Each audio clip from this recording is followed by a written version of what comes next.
আচ্ছা, we shall discuss today profit reconciliation statement between profit as per cost accounting system and profit as per financial accounting system. তো এই profit reconciliation statement খানিকটা bank reconciliation স্টেটমেন্টের মতোই হবে। তো সেখানে যেমন ব্যাংক ব্যালেন্সটা নিয়ে আমরা কাজ করছিলাম, এখানে আমরা প্রফিটটা নিয়ে কাজ করব। তাহলে এই প্রফিট অর্থাৎ কস্ট অ্যাকাউন্টিং প্রফিট আর ফিনান্সিয়াল অ্যাকাউন্টিং প্রফিট এই দুটোর মধ্যে ডিফারেন্সের কারণেই রিকনসিলিয়েশন স্টেটমেন্ট করতে হচ্ছে। Now the question is why the two profit differs, কেন দুটো প্রফিট ডিফার করে সেটা আগে জানতে হবে। কেন দুটো প্রফিটের মধ্যে পার্থক্য আসে, যে কারণে আমরা রিকনসিলিয়েশন স্টেটমেন্ট করতে চাইছি সেইটা আগে বুঝতে হবে। তাহলে সেখানে আমরা দেখি যে রিকনসিলিয়েশন স্টেটমেন্ট যে করব, কি কারণে এই দুটো প্রফিটের মধ্যে গরমিল আসছে, কেন গরমিল হয়। কেন গরমিল হয় দেখো, যে কস্ট অ্যাকাউন্টিং সিস্টেম হোক আর ফিনান্সিয়াল অ্যাকাউন্টিং সিস্টেম হোক, প্রফিট নির্ণয় করতে গেলে কিছু ব্যয় লাগবে আর কিছু তার এগেনস্টে আয় লাগবে। তাহলে আয় থেকে ব্যয় বিয়োগ করে আমরা প্রফিট পাচ্ছি, এই হচ্ছে সিস্টেম। সেটা দুটো সিস্টেমে একই ব্যাপার, কিন্তু দুটো সিস্টেমের মধ্যে কিছু কিছু জায়গায় ডিফার করে যায়। কিরকম, ধরো আমাদের যখন আমরা প্রফিট নির্ণয় করব তখন কিছু আইটেম ডেবিট দিকে থাকছে খরচা হিসাবে, আর কিছু আইটেম ক্রেডিট দিকে থাকছে ইনকাম হিসাবে। তো সেইগুলো যদি একটাতে কম একটাতে বেশি হয় তাহলে প্রফিটটা ডিফার করে যাবে। যেমন ধরো আমি একটা এক্সাম্পলে আসি, যেমন ধরো প্রথমে আমাদের ওপেনিং স্টক লাগবে। ওপেনিং স্টক, তো ওপেনিং স্টক কার কার হবে? ওপেনিং স্টক হয় ডব্লিউআইপি, র মেটেরিয়ালস আর ফিনিশ স্টক। তো ধরা যাক এই ওপেনিং স্টক অফ র মেটেরিয়ালসটা কস্ট অ্যাকাউন্টিং এর ক্ষেত্রে বেশি লিখে ফেললাম, মানে ওভার ভ্যালুয়েশন হয়ে গেল।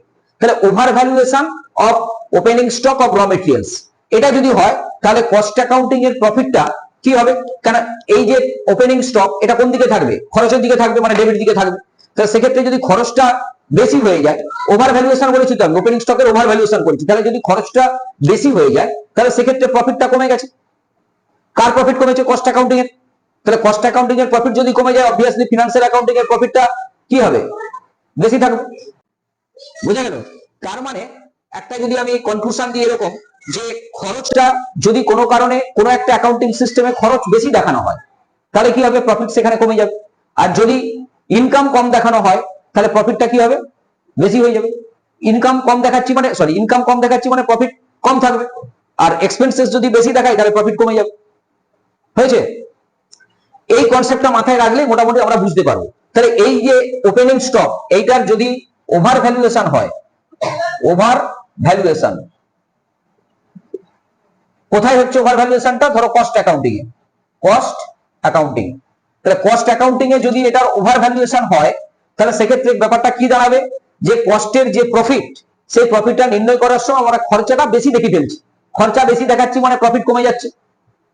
তাহলে সেটাকে রিকনসাইল করতে গেলে যদি আমরা কস্ট অ্যাকাউন্টিং এর প্রফিট দিয়ে শুরু করি, কস্ট অ্যাকাউন্টিং এর প্রফিট দিয়ে যদি স্টেটমেন্টটা শুরু হয় তাহলে সেক্ষেত্রে সেই প্রফিটটা কম আছে, সেই প্রফিটটাকে রিকনসাইল করতে গেলে কি করতে হবে? বাড়াতে হবে। মানে আমরা কি করব? তখন অ্যাড করব। বুঝা গেল? তাহলে এবার ধরো এটার আন্ডার ভ্যালুয়েশন হচ্ছে, এটার এইগুলোরই আবার কি হচ্ছে? ধরো আন্ডার ভ্যালুয়েশন হচ্ছে। এখন আন্ডার ভ্যালুয়েশন কোথায় বলছি আমি? এটাও ধরো কস্ট অ্যাকাউন্টিং এই হচ্ছে, কস্ট অ্যাকাউন্টিং সিস্টেমেই কি হয়েছে না আন্ডার ভ্যালুয়েশন হয়ে গেছে এইগুলোর। অর্থাৎ ডব্লিউআইপি বা র মেটেরিয়ালস বা ফিনিশ স্টক যে কোনো একটা আমি কি করেছি? কম দেখেছি। এখন খরচ, তার মানে খরচ কম দেখাচ্ছি। যদি খরচাটা কম দেখাই তাহলে প্রফিটের উপরে কি এফেক্ট আসবে? খরচা যদি আমি কম করে দেখাই তাহলে প্রফিটটা কি হবে? বেশি হয়ে যাবে। প্রফিট বেশি মানে যদি কস্ট অ্যাকাউন্টিং এর প্রফিট দিয়ে আমরা ধরে নিই যে আরম্ভ করেছি, তাহলে সেই প্রফিটটা বেশি আছে, তাকে কমিয়ে দেবো, মানে কি করবো? লেস করবো। বুঝা গেল? আচ্ছা, এইটা একটা হলো। তার যদি আন্ডার ভ্যালুয়েশন হয়,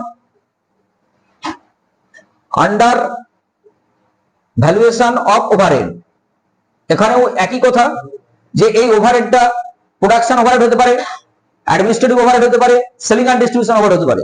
এটার আমি ওভার অ্যাবজর্পশন বলেছিলাম, এখন আন্ডার ভ্যালুয়েশন না, এটা under absorption. Under absorption, under absorption হচ্ছে মানে কি? যতটা খরচা দেখানোর কথা তার থেকে আমি কম খরচা দেখাচ্ছি। এখানে ওভারহেড, কোন একটা ওভারহেডের ব্যাপারে ধরো অ্যাডমিনিস্ট্রেটিভ ওভারহেড, সেটা আমি কি করছি? কম অ্যাবজর্পশন করছি, মানে কম খরচা দেখাচ্ছি। আমি যা উদাহরণ দিচ্ছি বারবার বলছি, কিসে দিচ্ছি আমি?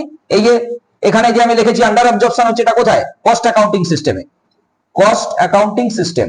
তা কস্ট অ্যাকাউন্টিং সিস্টেমে যদি আন্ডার অ্যাবজর্পশন হয়ে থাকে, তার মানে খরচাটা আমি কি করেছি? কম দেখেছি। যত টাকা খরচা দেখানোর কথা তার থেকে কম দেখাচ্ছি। খরচা কম দেখাচ্ছি মানে প্রফিট কি হচ্ছে? বেড়ে যাচ্ছে। প্রফিট বেড়ে যাচ্ছে মানে প্রফিটটা লেস করে দিতে হবে। ওই প্রফিটটা লেস করলে প্রফিট থেকে, অর্থাৎ কস্ট অ্যাকাউন্টিং প্রফিট দিয়ে যদি আরম্ভ হয়, তাহলে সেখান থেকে মাইনাস করে দিলে আমি ফিনান্সিয়াল অ্যাকাউন্টিং এর প্রফিটটা পাবো। বোঝা গেল? এই দুটো প্রধান। তার মানে ওপেনিং স্টকের ওভার ভ্যালুয়েশন বা আন্ডার অ্যাবজর্পশন বা ওভার অ্যাবজর্পশন অফ ওভারহেড। এবার এইটার ঠিক রিভার্স হতে পারে। মানে ওপেনিং স্টকের জায়গায় কি আসতে পারে? ধরো এখানে আমার ক্লোজিং স্টক চলে এলো, এই ওপেনিং স্টকের জায়গায় কি আসছে? Closing stock. এখানে কি আসছে? Closing stock.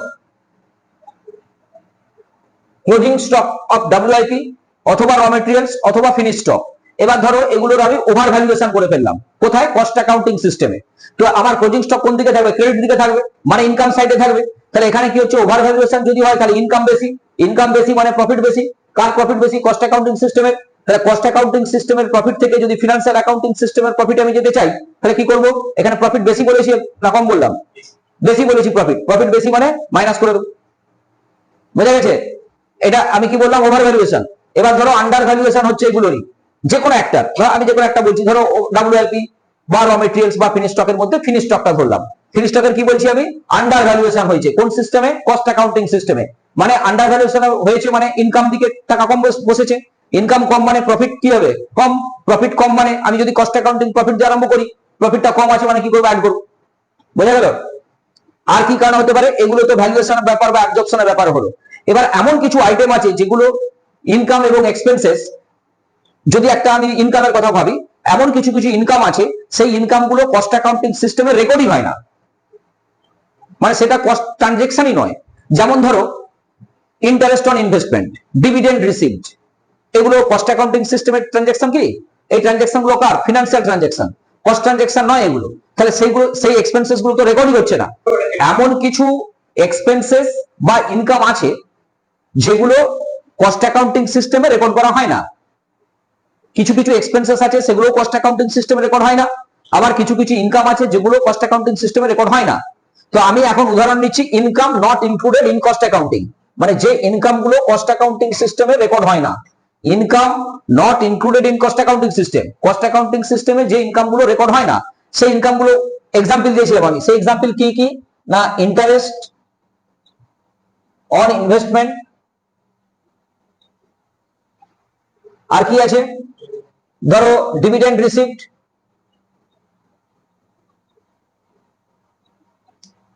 রেন্ট রিসিভড, এইগুলো এইগুলো মূলত আমরা কি করছি? কস্ট অ্যাকাউন্টিং সিস্টেমে এই ইনকাম গুলো দেখানো হচ্ছে না।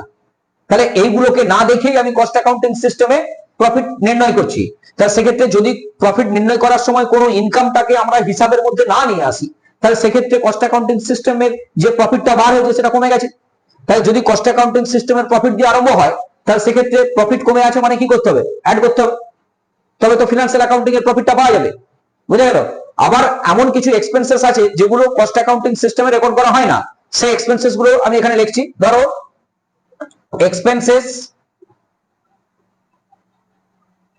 expenses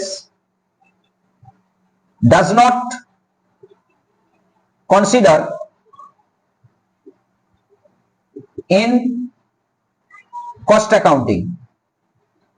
সেই এক্সপেন্সেস গুলোর মধ্যে কি কি আছে? যেমন ধরো ব্যাড ডেট। ব্যাড ডেট কি আমি কস্ট অ্যাকাউন্টিং সিস্টেমে রেকর্ড করব? রেকর্ড করব না। ধরো ডিসকাউন্ট অ্যালাউড,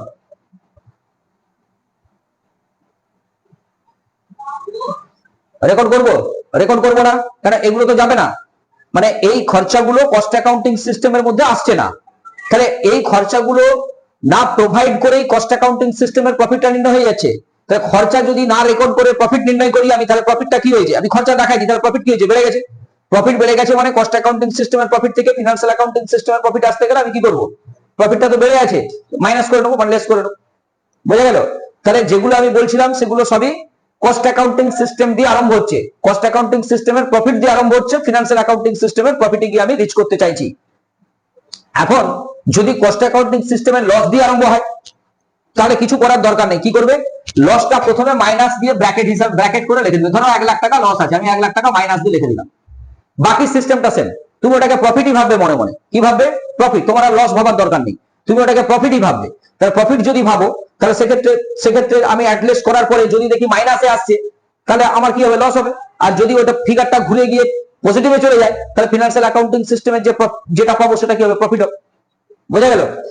আমি এটা কি দিয়ে বুঝাচ্ছিলাম? কস্ট অ্যাকাউন্টিং সিস্টেমের প্রফিট দিয়ে আরম্ভ করেছিলাম। যদি দেখা যায় যে আমরা ফিনান্সিয়াল অ্যাকাউন্টিং সিস্টেমের প্রফিট দিয়ে আরম্ভ করছি, তাহলে আমরা সবসময় ফিনান্সিয়াল অ্যাকাউন্টিং সিস্টেমের প্রফিটটা কস্ট অ্যাকাউন্টিং সিস্টেমের প্রফিটের তুলনায় বেশি হচ্ছে না কম হচ্ছে ভাববো।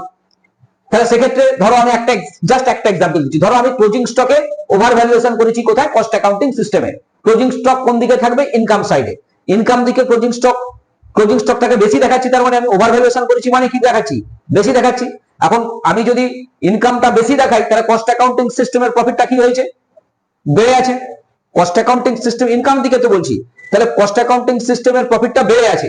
কস্ট অ্যাকাউন্টিং সিস্টেমের প্রফিট বেড়ে আছে মানে ফিনান্সিয়াল অ্যাকাউন্টিং সিস্টেমের প্রফিটটা কমে আছে। আমি যদি ফিনান্সিয়াল অ্যাকাউন্টিং এর প্রফিট দিয়ে আরম্ভ করি, ফিনান্সিয়াল অ্যাকাউন্টিং সিস্টেমের প্রফিটটা তো কমে আছে। কমে আছে মানে কি করতে হবে? অ্যাড করতে হবে। বোঝা গেছে? হ্যাঁ, তাহলে যখন আমি কস্ট অ্যাকাউন্টিং এর প্রফিট দিয়ে আরম্ভ করবো, তখন কস্ট অ্যাকাউন্টিং এর প্রফিটটা বেশি না কম সেটা ভাববো। আর যদি ফিনান্সিয়াল অ্যাকাউন্টিং সিস্টেমের প্রফিট দিয়ে আরম্ভ করি, তাহলে ফিনান্সিয়াল অ্যাকাউন্টিং সিস্টেমের প্রফিটটা বেশি হচ্ছে না কম হচ্ছে ভাববো। যদি প্রফিটটা বেশি হয়, যদি বেশি পাই তাহলে মাইনাস করব, যদি কম পাই তাহলে অ্যাড করব। এক্ষেত্রে কিন্তু লস হলে সেম করব। লস হলে সেম। যেমন সেখানে আমি যখন ব্যাংক রিকনসিলিয়েশন স্টেটমেন্ট আমরা যদি করি, তাহলে সেক্ষেত্রে আমি তখন যেটা বলেছিলাম সেটা অন্যরকম ছিল। সেটা কি ছিল? যে যদি আমরা ফেভারেবল ব্যালেন্স দিয়ে আরম্ভ করি, তাহলে বেশি যদি পাই তাহলে সেক্ষেত্রে কম করব, আর কম পেলে বেশি করব। কিন্তু যদি ওভারড্রন ব্যালেন্স দিয়ে আরম্ভ হয়, তাহলে কমটা কম বেশিটা বেশি থাকবে। মানে কমটাকে কি করব? কমটাকে তখন লেসি করব আর বেশিটাকে অ্যাড করব। সেইটা কোন সিস্টেমে করেছিলাম? ব্যাংক রিকনসিলিয়েশন স্টেটমেন্টে। এখানে তুমি সেটা করতে পারো, কিন্তু এখানে আমি করতে বারণ করছি। আমি কি বলছি? এখানে লস দিয়ে আরম্ভ হলেও আমরা সেম করব, বেশি পেলে কম করব, কম পেলে বেশি করব। সেটা লস দিয়ে আরম্ভ করি আর প্রফিট দিয়ে আরম্ভ করি, কিন্তু টেকনিকটা জাস্ট বদলে নিচ্ছে। আমরা এখানে তখন মাইনাস লিখবো। লসের সময় প্রথম স্টার্টিংটা আমরা মাইনাস লিখবো, তারপরে যা অ্যাডলেস হচ্ছে সেরকমই থাকবে। যদি এই সাইনটা ঘুরে যায়, যদি মাইনাস সাইন প্লাস হয়ে যায়, তাহলে প্রফিট বেরোবে। আর যদি মাইনাস সাইনটা মাইনাসই থেকে যায়, তাহলে লসই থাকবে। আবার যদি এটা প্লাস দিয়ে আরম্ভ করি, মানে যদি প্রফিট দিয়ে আরম্ভ করি, তাহলে প্লাসে থাকছে তো, তাহলে সেক্ষেত্রে যদি প্লাসে থাকে তাহলে প্রফিট হবে, আর যদি মাইনাসে চলে যায় তাহলে কি হবে? লস হবে। ব্যাস, দ্যাটস অল। এবার একটা অঙ্ক করে দেখে দিচ্ছি, তাহলেই হবে। বোঝা গেল? বুঝতে পেরেছিস সবাই?